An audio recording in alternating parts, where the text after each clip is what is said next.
21শে জুলাইকে সামনে রেখে রক্তদান শিবির। 21শে জুলাই শহীদ তর্পণকে সামনে রেখে সোনারপুর উত্তর বিধানসভা তৃণমূল কংগ্রেসের উদ্যোগে রক্ত বন্ধনের শিবিরের আয়োজন করা হলো। আমার ছোট বোন ফিরদৌসী বেগমের উদ্যোগে এত বড় একটা বিশাল রক্তদান, আমার মনে হয় যে হোর্ডিং এ লেখাটা ভুল আছে। শিবিরের চেয়ার নয়, এটা উৎসবের চেয়ার।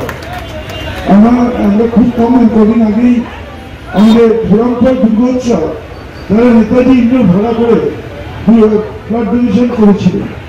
সেখানে প্রায় 2000 মানুষ রক্ত দিয়েছিলেন, 2300। আমি ইতিমধ্যেই শুনলাম যে 2000 মানুষ তাদের নাম নথিভুক্ত করেছেন আর 1000 মানুষ রক্ত দিয়েছেন। তো এটা শিবির নয়।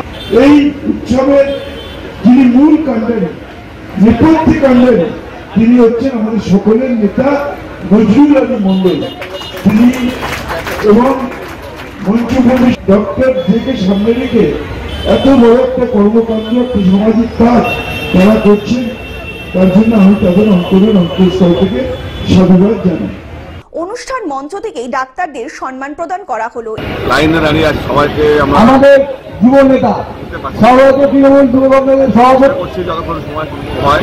অভিষেক বন্দ্যোপাধ্যায় সহ এই অনুষ্ঠানে উপস্থিত ছিলেন সোনারপুর উত্তর বিধানসভা কেন্দ্রের বিধায়ক ফিরদৌসী বেগম।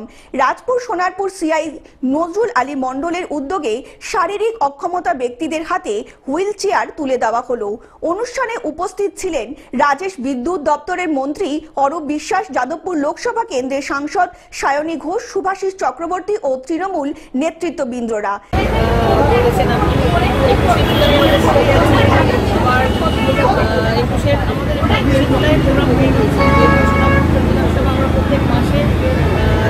সাংগঠনিক সভা করি পৌরসভা করছে, আর তার সঙ্গে আমরা 21শে জুলাই নিয়ে আমাদের সোনারপুর বিধানসভার পক্ষ থেকে যেমন হয়েছে তেমন 21শে জুলাই নিয়ে আমাদের একদম স্তর পর্যন্ত ওয়ার্ড ভিত্তিক কাউন্সিলররা, পঞ্চায়েতের সদস্যরা, প্রধানরা, তারাও তাদের একদম সভা হবে।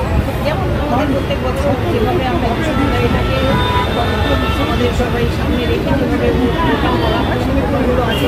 যারা সারাদিন হিন্দু হিন্দু মুসলমান করেন তারাই রক্তদান শিবিরে এসে দেখে যান হিন্দু মুসলমান গায়ের রক্তে লেখা আছে কিনা। তাছাড়া আগামী দিনে 21শে জুলাই প্রস্তুতির আগাম পর্ব বার্তা দিলেন মঞ্চ থেকেই।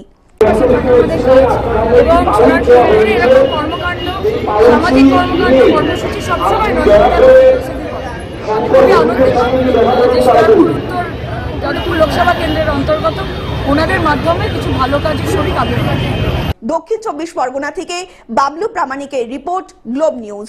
এখন থেকে গ্লোব টিভি দেখুন আপনার স্মার্টফোনেও। গুগল প্লে স্টোর অথবা অ্যাপল স্টোর থেকে ডাউনলোড করুন গ্লোব টিভি লাইভ অ্যাপ। এছাড়া জিও টিভি অ্যাপ থেকে দেখুন গ্লোব টিভি লাইভ।